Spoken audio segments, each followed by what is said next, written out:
Hello. Hi. Hi. So I did all this music and stuff like super early so that I could have the time to go grab the link without people having to wait. And what happened? I was not able to do so. Oh no. So I am doing that now. Okey-doke. And just bear with me. Cool. I just threw us onto LinkedIn stories. Awesome. And I am going to add it to the event for all the people. You did such an amazing job getting people to respond to the event. We have so many people signed up, which is typically so many more than I typically have. So that was pretty amazing. I invited so many. It has to do with the Disney songs. You know, they were a hit. This latest one I think was a lot of fun too. I invited like everybody. I was going through. I'm like, go. Got to the point where I was like, I need to like reduce this down to like 30 invites at a time, 50 invites. Well, I thought it was pretty amazing. And I'm so happy to have you here. So thank you. I see a couple people have already joined us live. We've got Catherine and Christine. Hello. You are amazing, my friends. And I'm going to, it's just noon now. So we might as well get started. A whole half hour. So I'm so happy to have you. Hello. And for those out there who may not know who you are, why don't you tell us a little bit about yourself? Okay, I'm Shannon Selis. I am a Jill of all trades. I call myself a Jill of all trades and a master of puns. I am currently an SDR, BDR turned SDR recently with MediaFly. I have a background in everything, which is where the Jill of all trades comes from. And I think, my LinkedIn people know me for my my creative little songs and parodies and raps that I like to do. Yes, and I love them. I'm such a big supporter of that. It was funny when I first started seeing people doing raps on sales, on LinkedIn. I spent an entire weekend trying to come up with a rap. And I came to the conclusion that I'm really not good at it. Really just not, it's just not my jam. And that's okay because it's just not for me. But I consider myself a creative person. Heck yeah. And your creativity is just off the chain.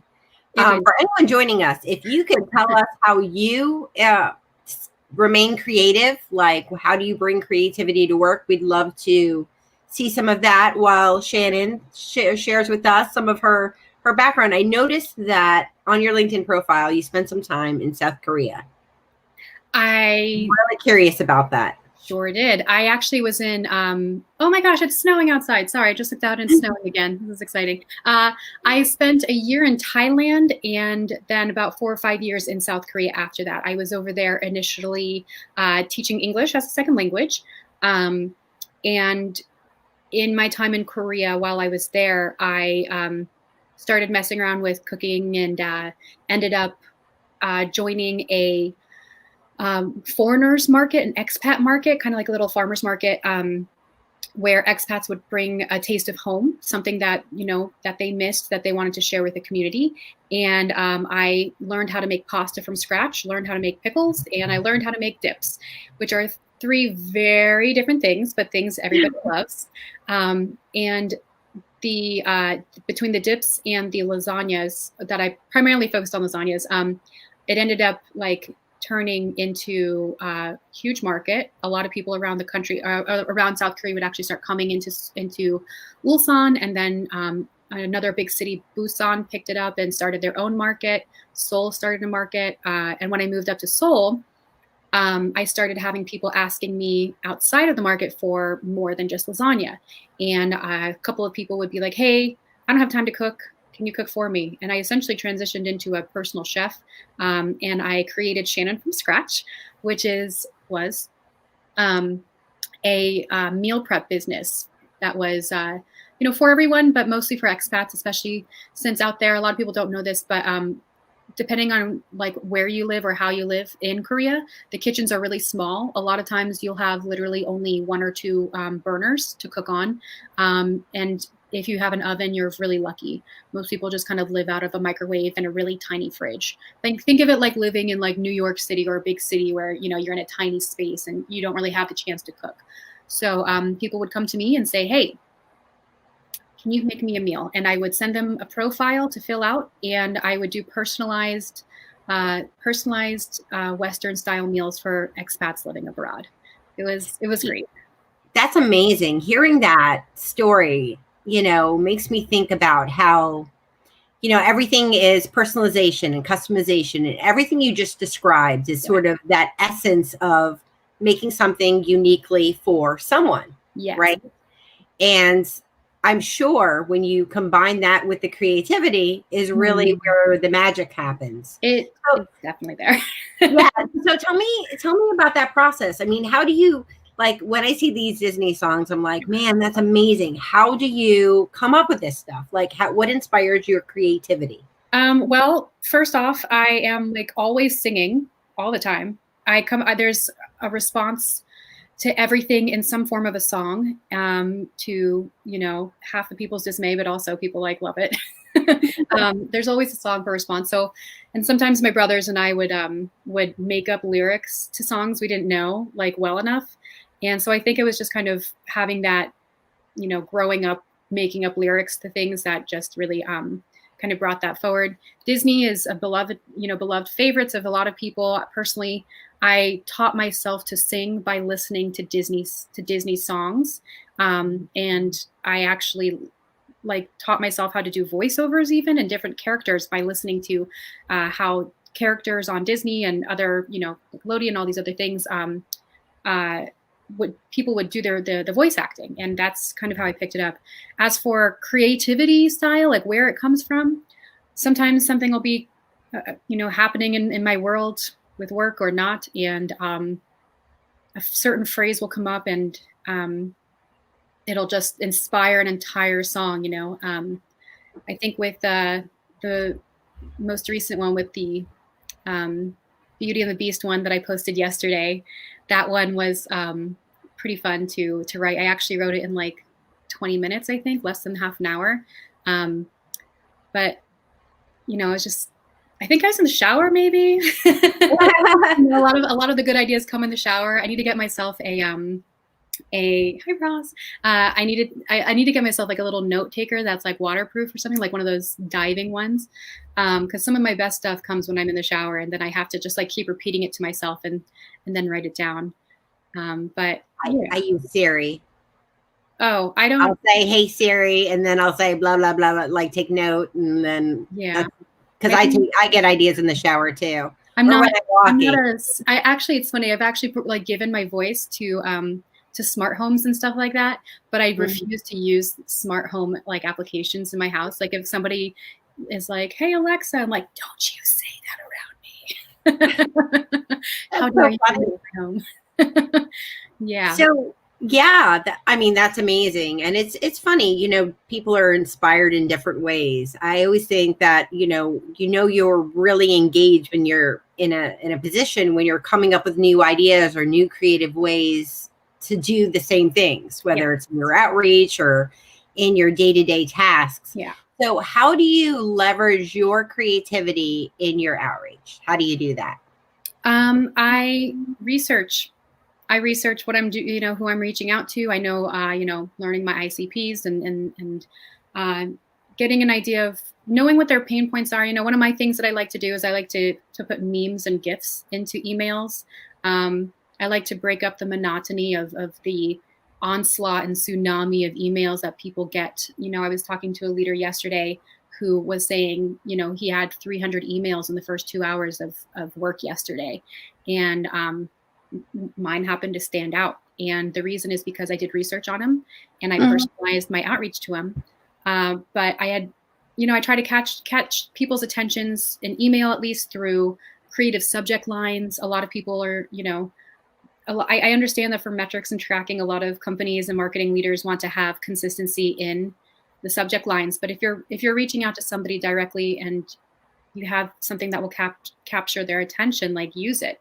Memes, I use meme generator. I will literally, I'll see a meme and be like, ooh, that would be really funny as a marketing leader. One of my favorite ones I like to send out is one of those Uno cards that says like blank or draw 25. And like one of the things I like to put in there is something like sales reps input information into your CRM or draw 25 cards. And then the next the guy holding 25 cards. It's just something that is relatable, but gives people a bit of a chuckle. Yeah. And I think that's really important, that ability to just bring humor into your outreach. Like I love using my Bitmojis. People make fun of me because I use Bitmojis like everywhere. But you know what? It's me. It's personalized. It's catching your attention, and they're funny. I think they're hilarious. Some of them are really funny. I like the ones where it's like the cat sitting on your head and you're like, kind of day. That's it. Yeah. And that's the thing is, think about how people reach out to you, and think about how your inbox is filled with junk. Like what captures your attention, and don't take what they're doing, but be inspired by it. When I started with Mediafly, when I was applying to Mediafly, actually, I was really proud of this. In my application, in my resume, I literally went to the website and like ink dropped the color, the Mediafly branding color into my resume, so that when they received it, it wasn't going to be just a boring black and white one. It was going to be their branded coloring, as well as I figured out a font similar to their branded font, and I made sure to write it in there. And it caught the CMO's attention, and she was just like, this looks really familiar. I'm like, it's your branding. That's part of it, is do your research and find a way that would capture their attention with the way that you would want to be approached. Yeah. We've got some comments here. So we've got, besides, Shannon made the yummiest food in Korea. Hi, Roz. So that's amazing. Yes. Amazing endeavor. Thank you, Catherine. We've got, that's awesome. Made from scratch pasta is so good. So good. It's a lot of work, but it's really delicious. I think that's about my, I think that has to do with my, like, when creativity like comes to me or is inspired. There are times I'm in bed too, and I'm just like, oh my God, I need to write down everything. I keep notepads next to my bed so I can be like, write it down. And then usually I'm able to fall asleep a little bit easier that way too. No, I 100% agree. We do have a question here. Do you have siblings? I do. I have an older brother and a younger brother. I am a plastic middle child. Child syndrome so hard. Older brother is a lawyer and younger brother is in sales also. Actually, the majority of my family is either in law or in sales. So we all kind of come from that background of having to make our points. Or negotiation, right? Exactly. So either you're selling or you're, making your case. Exactly. It's really the same thing, isn't it? Sorry? It's really the same thing, isn't it? In a way. Yeah, no, it is very much like you're selling in law. You're trying to sell your case, and then you have to get people's attention and make them think the way that you're right, in sales. As for how it makes up, like the family makeup played into creativity, both of my parents are really creative. My brothers think I'm the most creative one, which I will take happily and run with it. But my dad is a kind of goofy, I got a lot of my like silliness from him. My mom really inspires me, and she really pushes my ability to create. They both were very supportive, in my endeavors with theater or music, which I never really had any true classic training in a lot of that, but just high school, middle school stuff. But they've always been really supportive of me, and they love jumping onto these. They may or may not be over there somewhere in that crowd of people watching right now. My dad called me yesterday. He's like, "Sweetie, I don't even know how to log into LinkedIn." I'm like, "Just reset your password." He's like, "I don't know how to do that." I'll send you a recording, Dad. Don't worry. But they're really supportive, and I'm really grateful for that. That's awesome. So, we all know you have a beautiful singing voice, right? And you like to sing, and you're very creative. So, Do you actually sing in your videos to your prospects or when you're leaving voicemails? I mean, Sometimes I do. Sometimes I'm just, I have to break up the monotony, not just for them, but for myself. When I have to do a 50 call block in an hour and I'm hitting nothing but voicemails, sometimes I just feel some weird inspiration, and I'll do some Lionel Richie, hello, is it me you're looking for? that's awesome. Yeah, I made up a rap at one point and I was leaving that as a voicemail. I didn't get any responses to that one. They were probably like, what is happening right now? But sometimes I'll do outreach. I do a lot of video outreach actually too, especially through LinkedIn. Again, I do my research and I try to do an outreach that is relatable to them. If I'm reaching out to a sports company, I'll put on all of my Orlando Magic hats or Orlando City, pride, and just try to have a way to connect with them and give them, something to think about. How much time do you invest in your research when you're researching someone? This is a question that comes up for a lot of people. Like, how much time to invest when you still have a call quota, to make, right? You want to balance the creativity and the outreach with the call volume. Yeah, to the dismay of my leadership, I spend way too long personalizing. However, the ones that I spent some better time on are the ones that I've gotten responses from. And when sometimes I spend, 2 minutes, 5 minutes, depending on, the level of where they're at in the company. If they're a VP of sales, it's a pretty great person to talk to for, the industry I'm in. I might do a little bit of touch where I'll look up their LinkedIn, see that they went to Clemson, and be like, hey, I'm from Florida State and then we hate you, but this isn't about college rivalries, for some of the upper levels, if there's somebody that is really caught my attention, I'll do a Google search. There's a prospect yesterday that I talked to, the same one I was mentioning earlier. He had done an interview. He was winning an award or nominated for an award and did an interview with it. So I took the time to read the entire interview, and I took what he was saying about his industry, and I wrote a parallel of how our company is able to provide services and products that are aligned with what he's providing his company with, and he loved that. I've had others that I did one that was on Friday. I was really I'm hoping to hear back from this guy. It was really funny. He called himself a MacGyver, like a technical MacGyver. So I took his LinkedIn picture and I did a face swap with MacGyver. So it's a picture of MacGyver like holding a like a missile or something. And I just took the guy's face and I put it on the MacGyver. Oh my gosh. And I sent to him, I was like, hey, I saw that you call yourself a technical MacGyver and now you're technically MacGyver. And, hopefully he'll see that email and laugh about it. Even if he's not going to respond, which I would love for him to do that, the reality is that at least now he's got a little bit of, I've hopefully caught his attention, and he'll be a little bit more open to seeing the emails I send.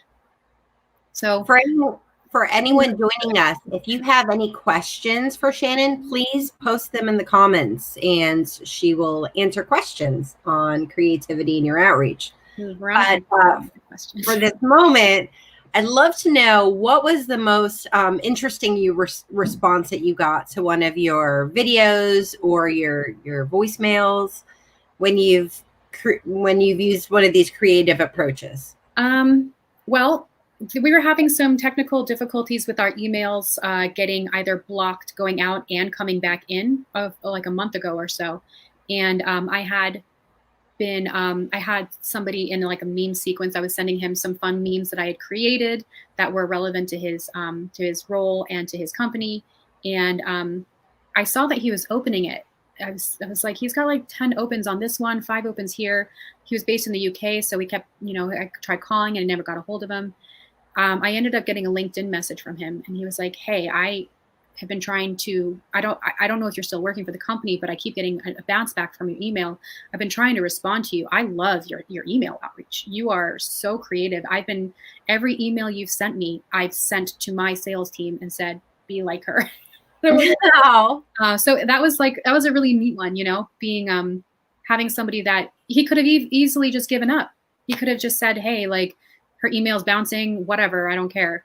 But he made a point to reach out to me through another way, through another means to let me know that that he was entertained by my style of outreach. Okay, we have some questions. Yeah. So let's see. Christine's also a middle child. Go middle children.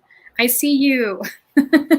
You are smiling. And we've got Gerlin.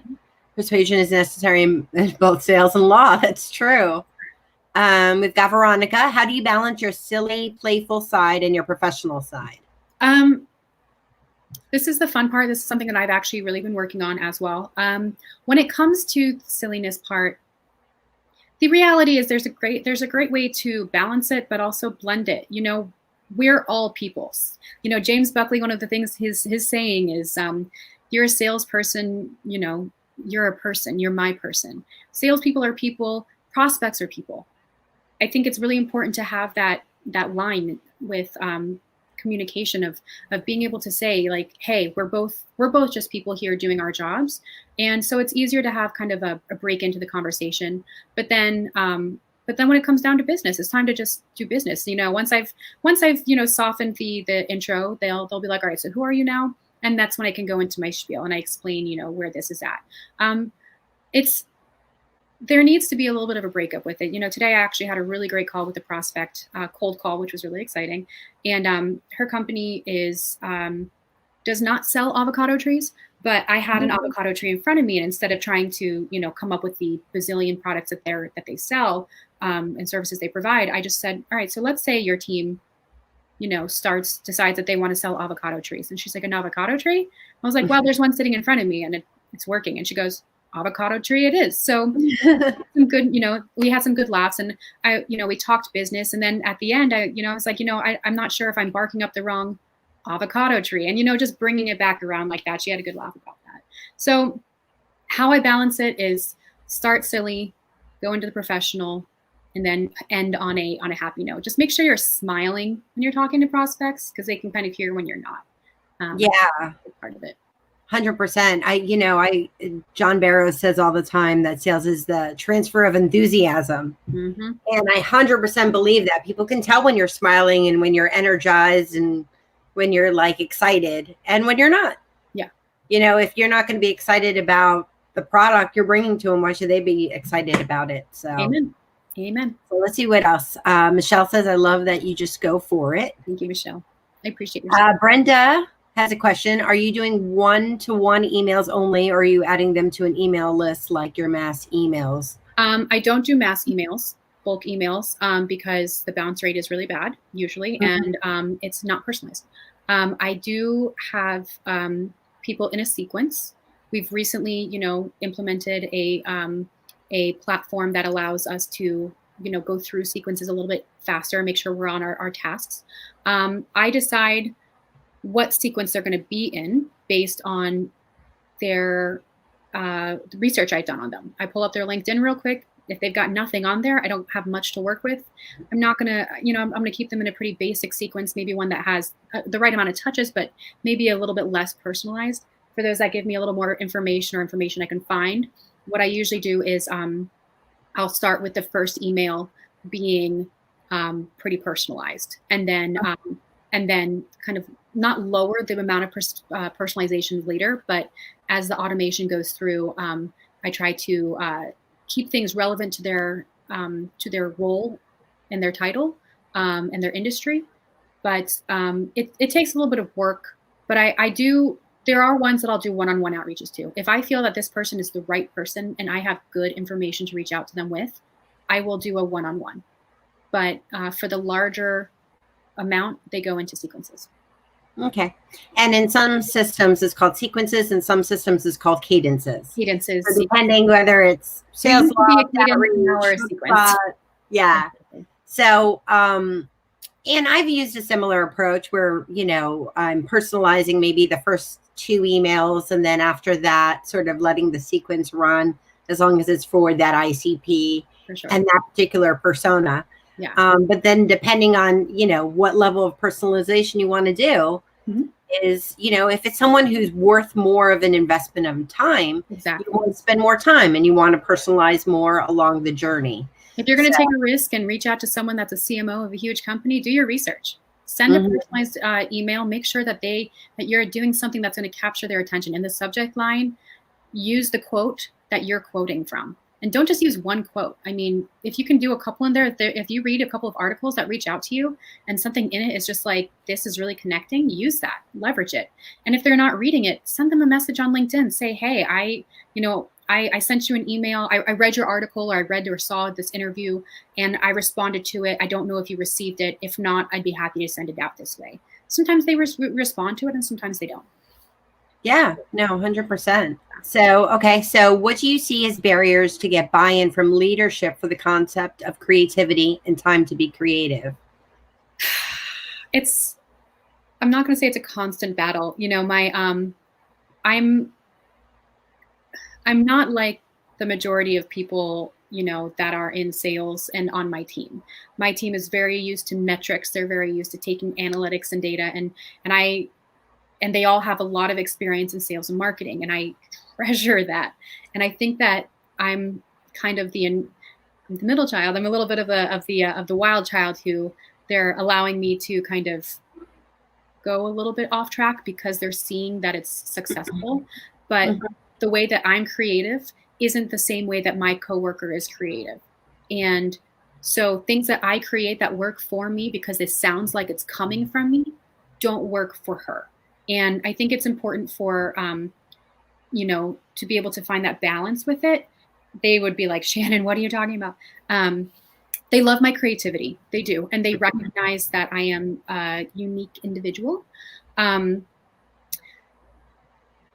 They keep telling me to find a balance. It's hard to say. No, and I can expand on this a little bit. In the past, what I've done to prove that leveraging personalization gets better results is to spend the time to do it, like do the daily metrics and then maybe, do it my way for a certain amount of time. Right. And then be able to show the comparative results. Right. When I was in a leadership position, I had gotten a random request to double the call volume across the team.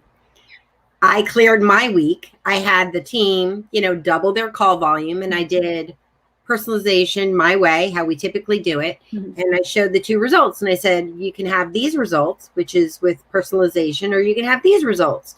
Which would you prefer across the entire team? And the other thing is, I think, sorry to interrupt. No, it's okay. Part of it is also knowing where each other's skill set is. My coworker is she doesn't have that almost sounded wrong. I almost said she doesn't have the creativity. She absolutely does have the creativity. Her style is more make the calls, get the emails out. She'd rather have the automation so that she could focus on volume. For me, my area of expertise, my preferred way of doing outreach is personalization. And what she and I do is we meet up, once a week, and we have a conversation about it. We'll say we work together and create stuff together. Where I'm like, look at this. This is a great email, and she's like, it is. It's a little over the top. Let's bring it down a little bit. And I'm like, okay. And then she'll share with me her email, and I'm like, blah. Let's throw in a little bit of this, that, or the other. I'm noticing you're using I. You're not using you. Make sure you're talking to the prospect. You want to make sure that they feel like they're the reason you're reaching out. You're reaching out to them because you want to talk to them. Know who they are, know what their role is, and really make it about them. If you're using I, or you're not even mentioning the name of the company at all, what's the point, So she and I really balance each other out. I love the collaboration there. That's amazing. Yeah. So we have a question from Scott Selis. This is my uncle, Scott. He also is super creative. We have a lot of fun doing our funny little voices together. Do I offer marketing coordination and services to small companies? If you're referring to my company, MediaFly, I don't really think that would be our, that's where our what our platform does. Our, company is a sales enablement and content management solution. I think for more of the marketing coordination, I think that would be ABM that you might be looking for. Scott, I could talk to you about that. I will reach out to you afterwards to see how I can help you. Fun fact, Jen is in Florida. Scott is also in Florida. So you guys can have your moments. Well, good. Yeah. So I will reach out to him and see how we can help him with marketing. So I got you, Uncle Scott. Thank you so much for joining me. We're just about out of time. I told you the time flies, right? I know. It's always great to talk to you, but I especially appreciate you joining me here on your first LinkedIn Live. You'll have to do many, many more, right? And many more. You're just sunshine. Thank you. It was an absolute pleasure. I appreciate you having me on today. And for everyone that has been watching, thank you very much. And people have been asking questions. You guys asked really good questions. Caught me off guard a little bit in the good way. So thank you guys. Yeah. So next week I've got Gerlin Gersey. We're going to be talking about what not to take on, talking about that aggressive versus assertive conversation especially around women in sales. And then later this week we have Ladies Happy Hour. So I'm going to share just a quick video to give you some idea of what our last Ladies Happy Hour was like. But we're going to be talking about really how to keep this momentum going for Women in Sales Month. Like, why is it just a month? Why can't we be important all 12 months, right? And, we bring a lot of value to sales and just bringing ideas and how we can keep it going. So again, thank you so much, Shannon. And let me just share this.